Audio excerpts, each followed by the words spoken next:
Hey everybody, it's John here from Mostly Reptiles, and today we are going to be talking about our newest project, which is our colony of black emo tree skinks.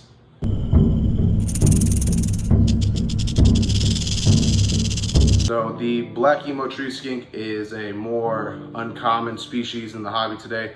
All the ones we have are imports. No one really knows how to do anything with them. There's not a real care guide for them. There's not a way to breed them or even a real way of how to sex them. All the ones we have are being imported, and I'm a no for imports. I don't like imports. No, no, no. So I had made the decision to buy 4 imports.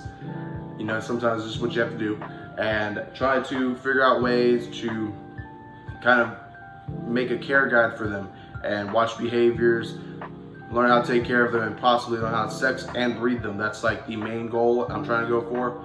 But you know, we're doing baby steps right now. We have our colony of 4.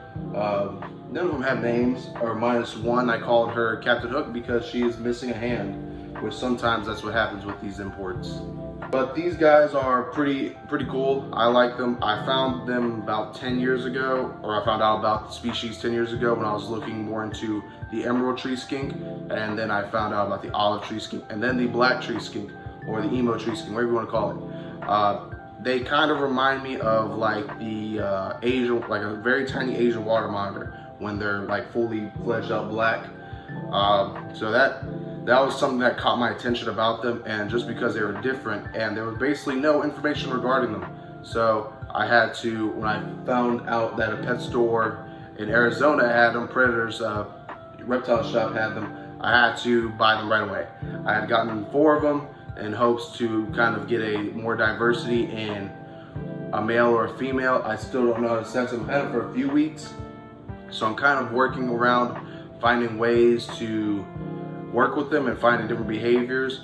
One thing is, people kind of said they're more like emerald tree skinks. I'm not too sure about that.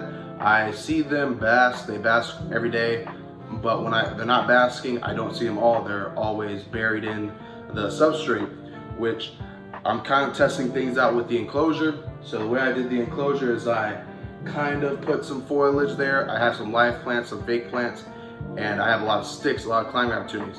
But I kept it more open than providing a whole lot of coverage. Just 'cause I wanted to see if they were eating, and I wanted to make sure they were basking. I want to be able to kind of see them a little bit. My next plan is, after about a month or so, if I don't see them out more, I'm going to throw some more foliage in there and some more plants and stuff to kind of make them feel more secure, and see if that will provide or make them feel more comfortable to climb and be more arboreal as they are said to be. And kind of what I'm looking for there is seeing, are they more of a, you know, fossorial species, or not more fossorial species, but do they like to burrow? Because it seems like that's what they do most of the time, unless they're eating or basking. Or am I just not providing the right enclosure for them?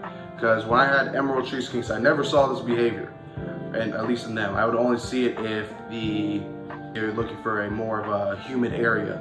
But here I provided a humid area, and within the pots I put some sphagnum moss there, but they don't go there. So who knows? I'm still trying to figure it out. I've had them for like 3 weeks, I think. So we did a quarantine period, and we put them in the enclosure to kind of give them enough area. We have a colony of 4 in a 4x2x2 vertical, and I keep the basking at about 90, 95 in that area, close to like what a emerald tree skink would be. I provided UVB for like a week, and then they would never come out, so I took them out of I took the UVB off, and then they started to come out. I really don't know why. I'm gonna put the UVB back in a couple of days just to see if that's the same. But even when I'm looking right here, I see one of them, he's actually like in one of the fake plants. So you can tell they climb. Their feet show that they are meant to be arboreal species with their long toes and claws. And you know, they're more of a skittish species, I do think, because they're a wild caught. And with that being them wild caught, they also have all these little you know, damages to them. One's missing a hand. Some of them have like points where you can tell they have scale rot, and just little things like that, but nothing too significant minus the hand. So, but this is a very exciting project for me. I'm working towards trying to put together a care guide once I find out what works best for them. I do find out that like the 90, 95 is where they're starting to kind of bask at and feel comfortable.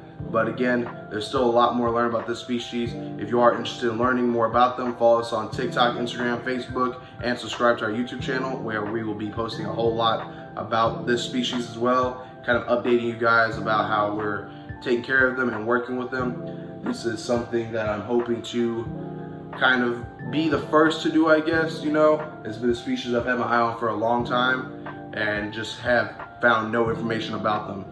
So yeah, that's what we're gonna hope for. But if you guys did enjoy this, please like and subscribe. You know, comment down below what you think about this species. If you have any information, definitely comment down below about that too. I saw there was a Reddit group and a Facebook group, but they haven't been active in like 8 years, so I have no opportunity of actually joining them because I've already requested.